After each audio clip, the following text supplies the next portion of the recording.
अब हम डिस्कस करते हैं इलेक्ट्रॉन ट्रांसपोर्ट चेन। हम लोगों ने कहा कि आपके पास जो ग्लाइकोलाइसिस या क्रेब्स साइकिल के इंटरमीडिएट होते हैं वो इलेक्ट्रॉन को ट्रांसपोर्ट करते होते हैं डिफरेंट हमारे पास कोएंजाइम्स के अंदर, डिफरेंट कॉम्प्लेक्सेस के अंदर। That is called as electron transport chain. एक हम लोगों ने ये बात की। अगर हम इस बात को सिर्फ ले लेते हैं अभी, तो हमारे पास यहाँ आउटर माइटोकॉन्ड्रियल मेम्ब्रेन के अंदर हो रहा है ग्लाइकोलाइसिस। ग्लूकोज से pyruvate and product, that is the end product of glycolysis, उसमें हमारे पास एक इंटरमीडिएट बन रहा है। हम लोगों ने ऑलरेडी बात की कि इंटरमीडिएट NADH और FADH2 है। उसमें एक इंटरमीडिएट बना, ये ग्लाइकोलाइसिस का इंटरमीडिएट हो गया। दूसरा आपके पास क्रेब्स साइकिल हो रहा है in the inner membrane of the mitochondria. Outer membrane पे हो रहा है, ये इनर मेम्ब्रेन में हो रहा है। इनर मेम्ब्रेन में भी हमारे पास ये सारे के सारे इंटरमीडिएट्स बने और ये भी बना आपके पास FAD, यानी कि इसके अंदर हम कहते हैं क्रेब्स साइकिल के अंदर 6 NADH बनते हैं, 2 FADH2 बनते हैं। तो जो डेफिनेशन की पहली बात थी कि intermediates of the metabolic intermediates of glycolysis and Krebs cycle, कौन है वो इंटरमीडिएट? वो NADH है, वो FADH2 है। ये आपके पास इलेक्ट्रॉन को ट्रांसपोर्ट कर रहे होते हैं, क्योंकि हम लोगों ने भी बात की कि इन दोनों के पास क्या होता है, H पॉजिटिव होता है और 2 इलेक्ट्रॉन्स होते हैं। 2 इलेक्ट्रॉन्स यानी इलेक्ट्रॉन्स होते हैं जो हम लोग हाइड्राइड कह रहे होते हैं। ये वो इलेक्ट्रॉन्स होते हैं जिनको ये ट्रांसपोर्ट करते हैं। तो हमें पहली बात समझ में आ गई।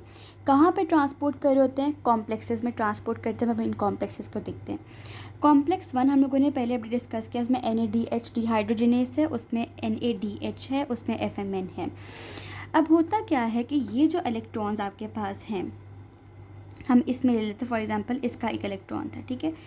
ये इलेक्ट्रॉन जो है यहाँ से आएगा, यानी कि इसका ये इलेक्ट्रॉन यहाँ पे इसमें जो है ये इलेक्ट्रॉन है, ठीक है। ये इलेक्ट्रॉन है।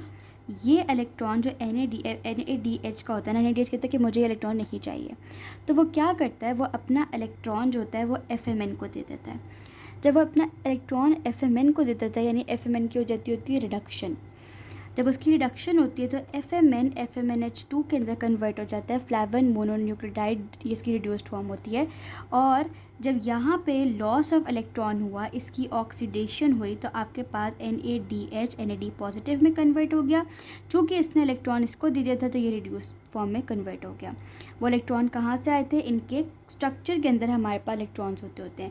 ये इलेक्ट्रॉन इसको नहीं चाहिए था, इसने इसको दे दिया। एज अ रिजल्ट ये आपके पास NAD पॉजिटिव में कन्वर्ट हो गया और FMN FMNH2 के अंदर कन्वर्ट हो गया। साथ में हमारे पास ये भी तो है कि हाइड्रोजन्स भी तो होते हैं इस कॉम्प्लेक्स के अंदर। तो ये हाइड्रोजन बेसिकली पंप आउट कर जाते होते हैं from the inner mitochondrial membrane to the outer mitochondrial membrane. उसके बाद क्या होता है, अब हम लोगों ने कहा कि ये तो हमारे पास इलेक्ट्रॉन ट्रांसपोर्ट चेन है। इलेक्ट्रॉन क्या हो रहे हैं? ट्रांसपोर्ट हो रहे हैं एक कॉम्प्लेक्स से दूसरे कॉम्प्लेक्स में। FMNH2 कहता है कि मुझे भी इलेक्ट्रॉन्स नहीं चाहिए, तो वो आपके पास अपना इलेक्ट्रॉन यूबिक्विनिन Q जो है ये इसको दे देता है। जब वो क्विनीन को अपना इलेक्ट्रॉन देता है तो क्विनीन जो होती है वो भी कहता है कि मुझे भी इलेक्ट्रॉन नहीं चाहिए, तो वो आपके पास जो इलेक्ट्रॉन है वो इलेक्ट्रॉन जो था वो आगे भेज देती है, यहाँ पे आ जाता है। एक और जो Q था उधर आ जाता है और एज अ रिज़ल्ट इनिशियली पहले वो भेजेगा वो अपना इलेक्ट्रॉन इधर भेज देता है और ये आपके पास रिड्यूस्ड फॉर्म में आ जाता होता है, जो कि QH2। बेसिकली FMNH2 अपना इलेक्ट्रॉन इसको दे देता है Q को, Q रिड्यूस्ड फॉर्म में आ जाता है। जो QH2 है वो भी ये कहता है मुझे भी इलेक्ट्रॉन नहीं चाहिए, तो अपने जो इलेक्ट्रॉन्स है वो इस Q को दे देता है। जब ये Q आपके पास इलेक्ट्रॉन ले लेता है तो वो QH2 के अंदर कन्वर्ट हो जाता है और यहाँ का जो QH2 था वो दोबारा से ऑक्सीडाइज फॉर्म में आ गया। इसी तरह से यहाँ पे क्या होता है, FADH2 जो कि हमारे पास इंटरमीडिएट प्रोडक्ट था इलेक्ट्रॉन क्रेब्स साइकिल का, वो कॉम्प्लेक्स 2 के पास आता है। अब ये भी कहता है कि मुझे इलेक्ट्रॉन नहीं चाहिए और वो अपना इलेक्ट्रॉन FMN को दे देता है। एज अ रिज़ल्ट इसमें से लॉस ऑफ इलेक्ट्रॉन होता है तो FADH2 FADH में कन्वर्ट हो जाता है और जब FMN गेन करता है इलेक्ट्रॉन को तो FMNH2 में कन्वर्ट हो जाता है, जैसे यहाँ पर चीज़ हो रही थी। उसके बाद हमारे पास फर्दर क्या होता है, जो साइटोक्रोम B ऑक्सीडो रिडक्टेस है, यानी कि कॉम्प्लेक्स 3 है। कॉम्प्लेक्स 3 हम लोगों ने बात की, उसमें C1 भी होता है, उसमें B भी होता है, उसमें आयरन और सल्फेट भी होता है। वो क्या करता है, वो आपके पास इससे इलेक्ट्रॉन्स लेगा, QH2 से इलेक्ट्रॉन्स लेता है। जब वो QH2 से इलेक्ट्रॉन लेता है तो जो Fe+3 था ना इस कॉम्प्लेक्स के अंदर, वो Fe+2 में कन्वर्ट हो जाता है। अब Fe+2 कहता है मुझे भी इलेक्ट्रॉन नहीं चाहिए, वो अपना इलेक्ट्रॉन जाके इस Fe+3 को दे देता है। जब ये यहाँ से लॉस ऑफ इलेक्ट्रॉन होगा तो ये दोबारा से ये Fe+3 में कन्वर्ट हो जाता है, और जब इसने इसका इलेक्ट्रॉन ले लिया, इसने इसको इलेक्ट्रॉन दे दिया, तो Fe+3 यहाँ पे Fe+2 में कन्वर्ट हो जाता है।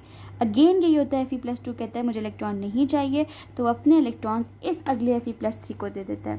एज अ रिज़ल्ट ये Fe+3 दोबारा Fe+2 में कन्वर्ट हो जाता है, और यहाँ पे जो Fe+2 था वो Fe+3 में कन्वर्ट वापस हो जाता है। एट द सेम टाइम जो हमारे पास हाइड्रोजन पम्प्स होते हैं कॉम्प्लेक्स 3 कॉम्प्लेक्स 4 पे भी, यहाँ से हाइड्रोजन बाहर निकल जाते हैं। तो हमारे पास ट्रांसफ़र होगी इलेक्ट्रॉन्स की, और जब हमारे पास हाइड्रोजन पंप हो रहे थे कॉम्प्लेक्स 1 से भी, कॉम्प्लेक्स 3 से भी पंप हुए, कॉम्प्लेक्स 4 से भी पंप हुए, तो हमारे पास अंदर जो हाइड्रोजन की अमाउंट थी वो कम होगी, एक्सपोनेंशियल -9 हो गई, और बाहर ज़्यादा हो गई, एक्सपोनेंशियल -7 हो गई। एज अ रिज़ल्ट जब यहाँ पे अमाउंट ज़्यादा हो गई, यहाँ पे हमारे पास अमाउंट कम हो गई है,